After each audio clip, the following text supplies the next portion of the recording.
पन्नो भगवतो सावक संघो मुसपटी पन्नो भगवतो सावक संघो गायपटी पन्नो भगवतो सावक संघो स्वामीजी पटी पन्नो भगवतो सावक संघो। जय भीम नव बुद्धाय साथियों, वॉइस ऑफ बुद्धिज्म में आप सबका स्वागत है। तो दोस्तों, आज कुछ महत्वपूर्ण बात बताने की कोशिश कर रहा हूँ। जैसे कि आपको पता है कि जो लिपि होती है, यानी कि जिस लिपि में हम लिखते हैं, जैसे कि आज हम हिंदी भाषा में बोलते हैं तो लिखते समय आज देवनागरी या नागरी लिपि का इस्तेमाल करते हैं। उसी समय दोस्तों, प्राचीन भारत में जो हमारी लिपि थी उसे धम्म लिपि कहा जाता है। कई लोग उसे ब्राह्मी लिपि के नाम से भी उसे जानने की कोशिश करते हैं, लेकिन जब चक्रवर्ती सम्राट अशोक की शिलालेखों में लिखाई है कि ये धम्म लिपि है, तो जाहिर सी बात है हम उसको धम्म लिपि ही कहना ज़्यादा महत्वपूर्ण मानते हैं। अब इस लिपि में सिर्फ भारत में ही शिलालेख है ऐसा नहीं है, क्योंकि जब हम इतिहास पढ़ने की कोशिश करते हैं तब हमें ये पता होता है कि भाषा तथा धर्म के बंधन हर समय इस लिपि ने तोड़े हैं। संसार की अनगिनत लिपियाँ हैं, कई एक धम्म लिपि ही नहीं है। फिर भी हम धम्म लिपि के बारे में आज बात करने की कोशिश करेंगे। समय समय पर इन्होंने देश, धर्म, भाषा सबके बंधन तोड़े हैं और इन लिपियों ने उसी भाषा, उसी धर्म, उसी देश को भी अपनाया। वैसे ही हमारी धम्म लिपि ने भी देश के बाहर भाषा का बंधन भी तोड़ा है। तो जैसे हम पढ़ने जाएंगे तो हमें ये पता चलेगा कि अभी हम जिस नेपाल की बात करते हैं तो अभी नेपाल अलग राष्ट्र बना है, फिर भी पहले वो भारत का ही हिस्सा था। आज नेपाल में हमें धम्म लिपि में लिखा हुआ बहुत सारी इंफॉर्मेशंस पाई जाती है, बहुत सारे शिलालेख पाए जाते हैं। लेकिन जब हम इसकी और बात करेंगे तो हमें और एक महत्वपूर्ण बात हमें सामने आती है कि हमारे बाजू में श्रीलंका भी देश है, जिसे एंशेंट पुराना नाम जिसे ताम्रपन्नी कहा जाता है, अताम्रपन्नी के नाम से भी जाना जाता है, क्योंकि चक्रवर्ती सम्राट अशोक के शिलालेखों में इसके बारे में जानकारी आई है। अभी यहाँ पर भी धम्म लिपि में शिलालेख अंकित है और आपको पता रहेगा कि ये जो धम्म लिपि वहाँ पर भी की कैसे गई, क्यों गई, क्योंकि आपको जानकारी मिलती है कि भगवान बुद्ध के जो समकालीन राजा है, इनका नाम है विजय सिंह। तो ये भारतीय राजकुमार हैं और ये अपने कुछ साथियों के साथ श्रीलंका में जाकर बस गए थे। असंभव नहीं है कि उसी समय ये धम्म लिपि वहाँ पर पहुँची हो, लेकिन जब चक्रवर्ती सम्राट अशोक के समय के पहले श्रीलंका हमें कोई लेख नहीं मिलते, कोई भी लेख वहाँ पर पाए नहीं जाते। लेकिन ये ऐतिहासिक तथ्य है कि सम्राट अशोक के पुत्र महेंद्र और उनकी पुत्री संघमित्रा 250 ईसा पूर्व के पास बौद्ध धर्म के प्रचारार्थ ताम्रपर्णी, यानी कि आज उसे ताम्रपर्णी कहा जाए, उसे आज श्रीलंका हम कहते हैं, तो वहाँ पर पहुँचे हैं। श्रीलंका में बौद्ध धर्म के साथ साथ भारत की धम्म लिपि भी और प्राकृत भाषा को भी अपनाया। मतलब श्रीलंका के वहाँ के लोगों ने हमारी यहाँ की धम्म लिपि और प्राकृत भाषा भी स्वीकार कर लिया है। तो जब हम ये सिंहली भाषा आर्य परिवार की है इसे माना जाता है, लेकिन उन्होंने प्राकृत भाषा भी अपनाई है। श्रीलंका से प्राप्त प्राचीन लेख लगभग अशोक के समय के हैं। आगे श्रीलंका में इस लिपि का स्वतंत्र विकास होता रहा है। श्रीलंका की कोई अपनी लिपि नहीं थी, ये मैं स्पष्ट करता हूँ। उस समय श्रीलंका की अपनी कोई लिपि नहीं थी, इसीलिए उस राष्ट्र की धम्म लिपि ये राष्ट्रीय लिपि बनी। श्रीलंका की इस लिपि का मतलब मैं ये कहता हूँ श्रीलंका की इस लिपि पर अमरावती तथा नागार्जुन की नागार्जुन की लिपि तथा पल्लव लिपि का भी प्रभाव पड़ा है। जैसे हम पढ़ते श्रीलंका से बहुत सारे अभिलेख जो मिले हैं वो इफिग्राफिका झेलेनिका नाम के शोध प्रबंध में पत्रिका में इनका प्रकाशन होता रहता है। तो ये जो इफिग्राफिया झेलेनिका नाम का जो शोध पत्रिका आती है, तो उनमें उनके सारे रिसर्च पेपर्स आते हैं। तो श्रीलंका से ये जो प्राप्त पल्लव काल के अभिलेखों की आसानी से पढ़ा जा सकता है। हमें यहाँ श्रीलंका से प्राप्त 2 आरंभिक लेख के नमूने जो है वो भी हम देख सकते हैं। आपके सामने मैं रखने की कोशिश करता हूँ, वो श्रीलंका में से है। वर्तमान श्रीलंका की जो लिपि दक्षिण भारत की लिपियों से मिलती जुलती दिखाई देती है। आज के इसके अक्षर गोलाकार है और कारण ये है कि ताड़पत्रों पर लिखे जाने से सिंहली के अक्षर गोलाकार बने हैं। ताड़पत्र का सीधी रेखाएं खींचने से ये फट जाते हैं, यानी कि जो ताड़पत्र पर लिखे हैं इसीलिए ये गोलाकार बने हैं, क्योंकि ताड़पत्र पर अगर सीधी रेखा मारी जाएगा तो ताड़पत्र फट जाता है। और मध्य एशिया में भी हमें बहुत सारे लिपियों की, जैसे कि खरोष्ठी लिपि है, धम्म लिपि है, बहुत सारे अभिलेख प्राप्त होते हैं। दरअसल मध्य एशिया के पूर्व मध्य एशिया अनेक भाषाओं और अनेक लिपियों का प्रयोग स्थल है। जहाँ तक मध्य एशिया में खरोष्ठी की लिपि के व्यवहार का प्रश्न है, उनकी हमें जानकारी पहले वो अगर हम देखेंगे तो हमें पता चलेगा कि इसमें बहुत सारी जानकारी हासिल हो जाती है। ईसा की 4वीं शताब्दी में, यानी कि ईसवी सन 4वीं या 5वीं शताब्दी में मध्य एशिया में गुप्तकालीन धम्म लिपि का प्रवेश हमें देखने को मिलता है। इसी समय पश्चिमोत्तर भारत तथा मध्य एशिया की खरोष्ठी लिपि का जो स्थान था वो धम्म लिपि ने ले लिया है, ये हमें यहाँ पर देखने को मिलता है। तो मध्य एशिया में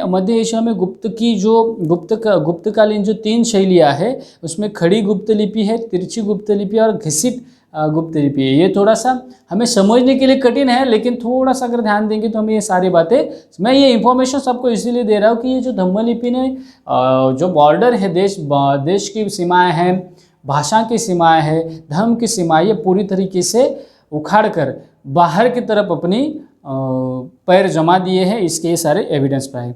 भारत में लिखी गई मध्य एशिया से प्राप्त हस्तलिपियों में खड़ी गुप्त लिपि देखने को मिलती है।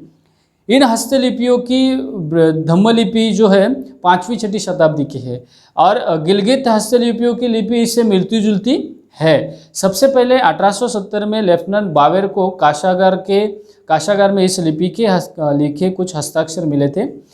फिर 1891 में मध्य प्रदेश एशिया से भी हस्ताक्षर मिले हैं। ये सारी हस्तलिपियाँ अब बावेर हस्तलिपियों के नाम से भी जानी जाती है। मध्य एशिया के अनेक हस्तलेख यूरोप के देशों में भी पहुंच गए हैं। पूर्व मध्य एशिया से खड़ी गुप्त लिपि के बारे में महत्वपूर्ण हस्तलेख भी प्राप्त हुए हैं। इनमें चिकित्सा से संबंधित नावनीतकम नाम पुस्तक है। मध्य एशिया के महाकवि अश्वघोष के सारिपुत्र प्रकरण नाटक से खड़ी गुप्त लिपि में लिखे हुए खंडित अंश भी मिले हैं। तिरछी तथा घसीट गुप्त लिपि में मध्य एशिया के स्थानीय भाषाओं के अभिलेख मिले हैं। इनमें पुरावेदों की चीनी तुर्कस्तानी की तुखारी भाषाओं की कुछ विशिष्ट बोलियों के बारे में भी नई जानकारी मिली है। तुखारी बोलियों के लिए गुप्त लिपि को अपनाते समय कुछ अक्षर छोड़ दिए गए थे ताकि स्थानीय ध्वनियों के अनुपम कुछ नए अक्षर भी गढ़ लिए गए थे।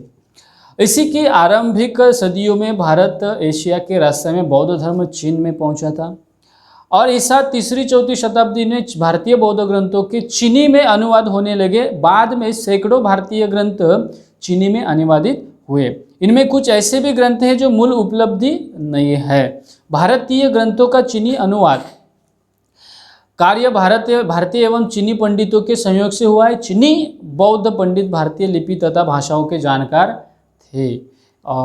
उसमें जिन भारतीय वंशों के चीनी के अनुवाद हुए हैं उनमें बीच जैसे कि हम देखते हैं तो यहाँ पर हमें बहुत सारी इंफॉर्मेशन मिलती है कि भारत की यात्रा करने वाले जो युवान स्वांग हैं, जैसे चीनी बौद्ध पंडित ने केवल भारतीय भाषा एवं लिपि के विद्वान थे, बल्कि चीन लौटते समय उन्होंने साथ साथ भारतीय ग्रंथ भी ले गए थे। तो ऐसे बहुत सारे हमें यहाँ पर चीन की अपनी लिपि मूलतः भावचित्रात्मक होती है। इसमें हजारों भाव चिन्ह है। भारतीय वर्णमाला के संपर्क में आने के पर चीनियों ने अपनी बोझिल लिपि का छोड़कर धम्म लिपि को वर्णमाला को भी अपनाया है। इस दिशा में थोड़ी पहल जापानियों ने भी की है।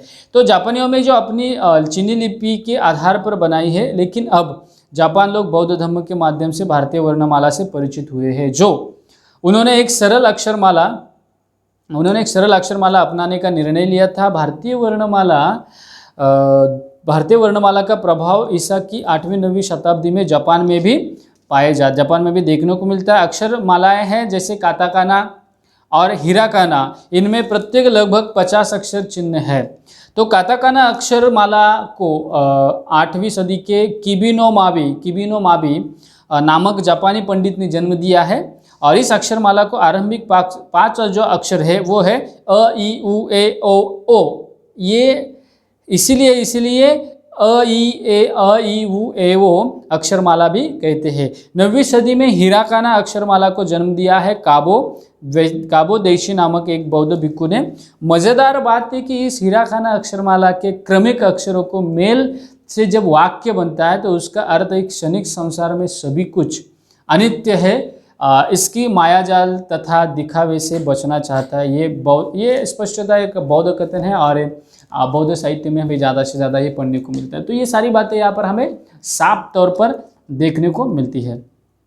जापान की ये जो दोनों वर्णमालाएं हैं ये धम्मलिपि के अक्षरों के नहीं बल्कि जापानी लिखित चिन्हों को अक्षरों से अपनाया। लेकिन जापानी केवल इन्हीं अक्षरमालाओं के अक्षर पर निर्भर नहीं रहे, वे बड़ी मात्रा में पुराने भाव संकेतों का भी इस्तेमाल कर रहे थे। जापानी लिपि की आज की भी यही स्थिति है।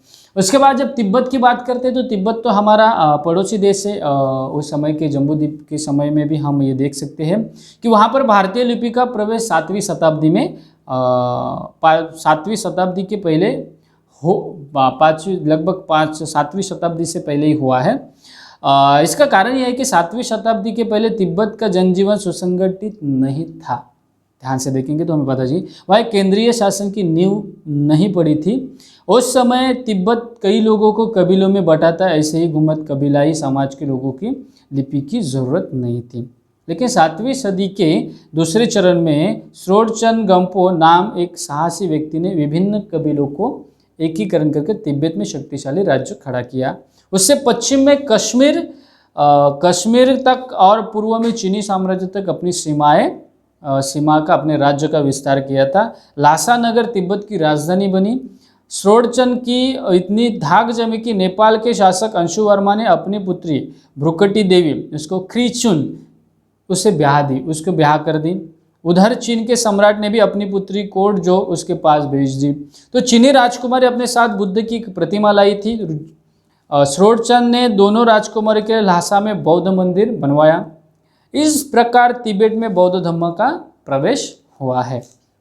बाद में वो यहाँ का राजधर्म हुआ, जनता ने इसे अपनाया। अब श्रोडचन से राजकाम के लिए लिपि की आवश्यकता महसूस हुई तो उसने तिब्बती भोट भाषा के लिए एक लिपि बनवाने का काम अपने मंत्री निवासी जो थोनमी को सौंपाया। तो कहते हैं थोनमी यानी कि उसे संभोटा कहा जाता है। ये भारत आया लेकिन उस समय ठोस प्रमाण हमें तो मिलते नहीं हैं।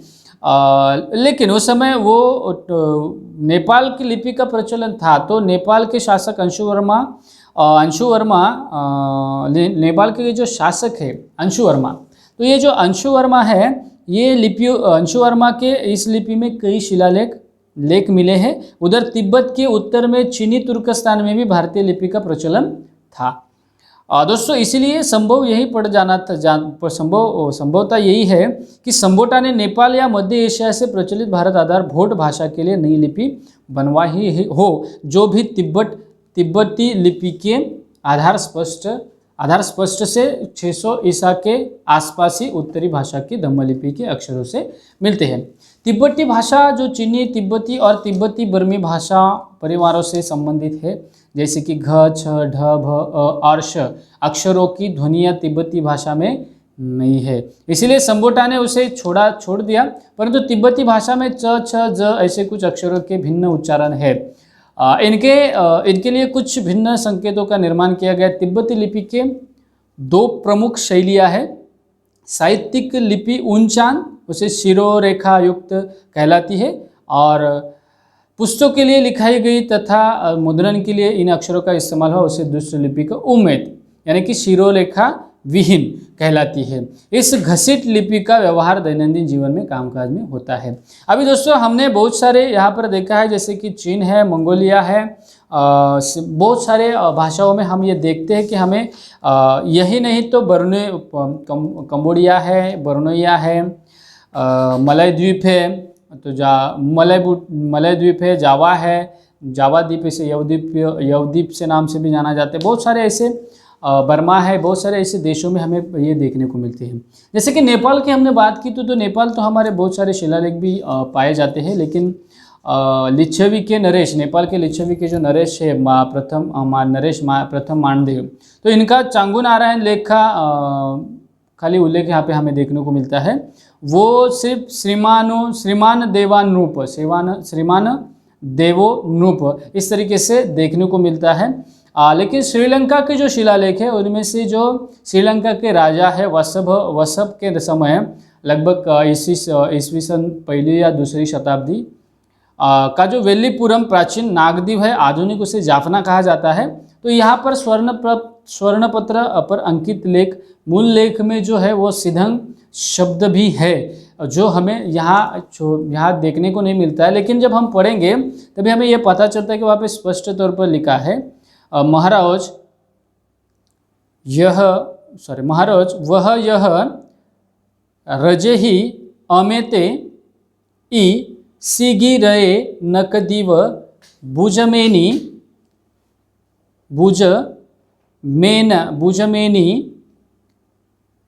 बद कर आतनेहि पिय गुकतीस विहर करिते।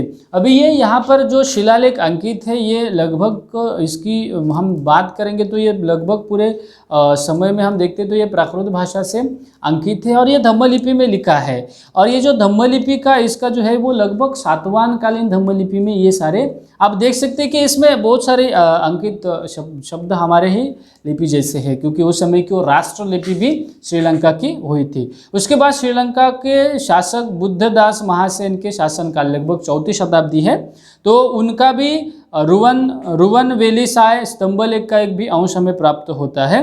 तो वहाँ पर स्पष्ट तौर पर लिखा है मेक जेठ30 महाराज अपयह पुत बुद्धदस महासेना, यानी कि उस समय के राजा, ये लगभग ये गुप्तकालीन लिपियों से थोड़ा सा मिलता जुलता आ रहा है।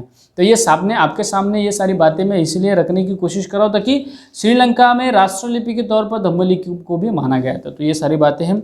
उसके बाद चंपा के श्रीमान राजा को कान शिलालेख के कुछ अक्षर है यहाँ पर, जैसे कि आ है, जा है, त, पी, ब, मृ, या, लो, वी, सही, उसके बाद ग, स्तु, स्टा, स्ता, स्ट, स्त्य, स्त्य, इस तरीके से पाया है। उसके बाद दक्षिण कंबोडिया के एओ स्थान से कुछ मोहरा में अंकित शब्द आए हैं, जैसे कि अप्रमाद है जितंग भगवता विष्णु मित्रस्य। अभी यहाँ पे अप्रमाद जितंग भगवता, अभी यहाँ पे कुछ मोहरों में वो सारी बातें हमें विष्णु मित्र से भी कहा गया है, तो यहाँ पर सारी बातें यहाँ पर रखी गई है। उसके बाद आता है मलय द्वीप से जो प्राप्त है महानाविक बुद्धगुप्त के लेख का अंश है। तो वहाँ पर स्पष्ट तौर पर लिखा है महानाविक बुद्धगुप्तस्य रक्तमृत्तिक सिद्ध यात्रा संतु। अभी ये सारे जो शिलालेख है ये हमें प्राप्त होते हैं, ये मलय द्वीप का है। इसकी स्कैनिंग कॉपीज वगैरह है जो मैं आपके सामने रखने की कोशिश करता हूँ। उसके बाद है जो पूर्वी बोर्निया है, जो पूर्वी बोर्निया जिसे कोतेई भी कहा जाता है, तो उसका वहाँ पर एक अभिलेख है, वो लगभग गुप्तकालीन लिपि से आधार से मिलता जुलता है। तो श्री मूलवर्मना राणा, जैसे कि हम कहते हैं कि श्री मूलवर्मना राण्या यद्दत तिल पवत्तम सदीप मालाया साधर्म युपोयंग लिखितस्तयो। अभी यहाँ पर ये लिपि बहुत ही स्पष्ट आधार पर हमें पढ़ने को मिलती है, देखने को मिलती है। ये सारी बातें यहाँ पर हमें साफ तौर पर समझ में आती है। उसके बाद जावा के राजा पूर्णवर्मा का भी अरुतान शिलालेख प्राप्त होता है, तो उनका भी यहाँ पर स्पष्ट तौर पर लिखा है विक्कान्तस्या वनिपते श्रीमतः पूर्णवर्मन तारुम नगरेन्द्रस्य विष्णोरिय पदद्वयम्। अभी इस तरीके से बहुत सारे शिलालेख इनके शिलालेखों में जब हम ये सारी बातें कहते हैं, पढ़ते हैं, तभी हमें ये बहुत सारे इंफॉर्मेशन प्राप्त होती कि ये जो धम्म लिपि है, ये धम्म लिपि ने अपनी इस देश की सीमाएं पार कर कर सीमा के बाहर भी गए हैं। तो दोस्तों आज के इस वीडियो में मैंने आपको इस धम्म लिपि का विदेशों से किस तरीके से कनेक्शन है, तो ऐसी बात मैंने आपको इस वीडियो में बताने की कोशिश की है।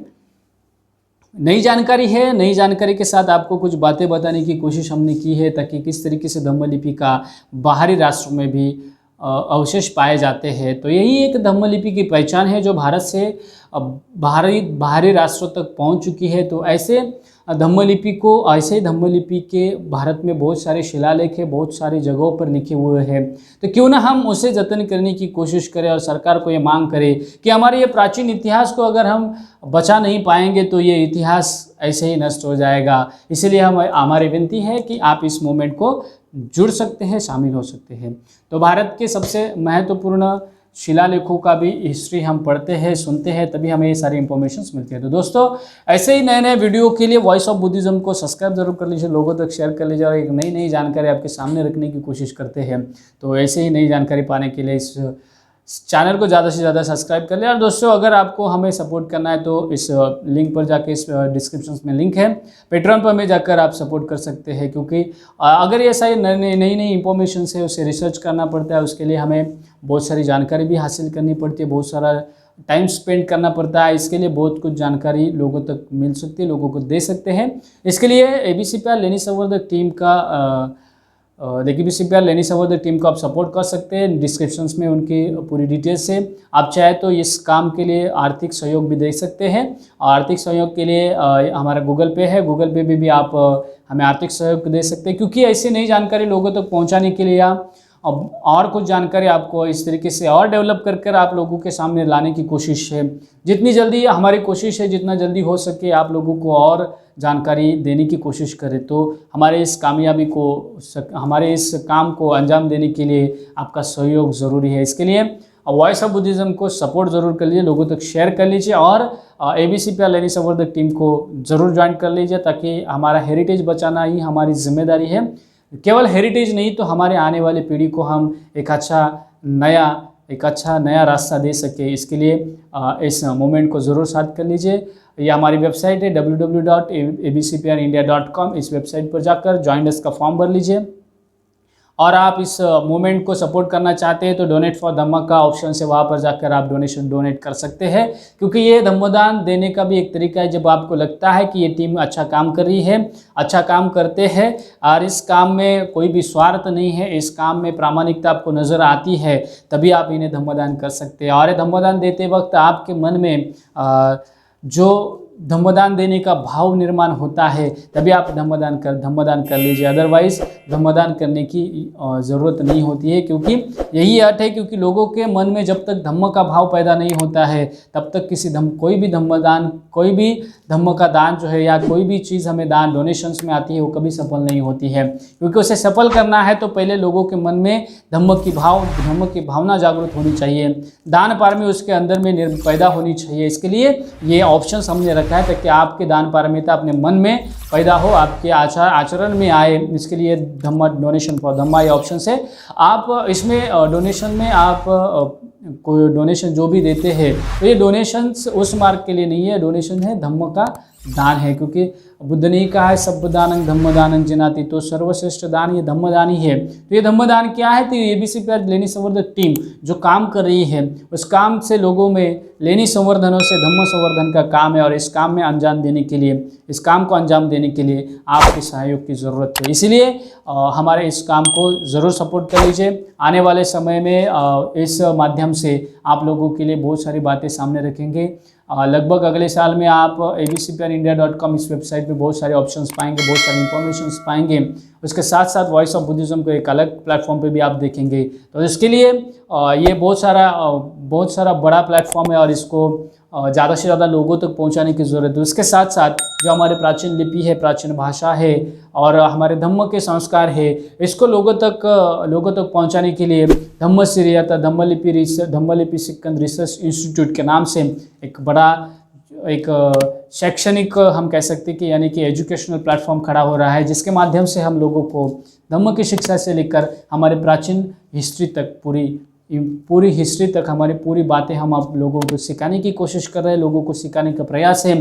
तो इस काम को अंजाम देने के लिए आपकी सब लोगों की सहायता की ज़रूरत है। तो इसीलिए दोस्तों इसी माध्यम से हम आपको अपील करते हैं कि इस काम को अंजाम देने के लिए हमें सपोर्ट ज़रूर कर लीजिए। डिस्क्रिप्शन में पूरी डिटेल्स से आप ज़रूर पढ़ लीजिए और आपके मन में अगर ये भावना पैदा होती है तो ज़रूर सपोर्ट कर लीजिए। तो मिलते हैं दोस्तों अगले वीडियो में, तब तक आप सभी को जय भीम, नमो बुद्धाय।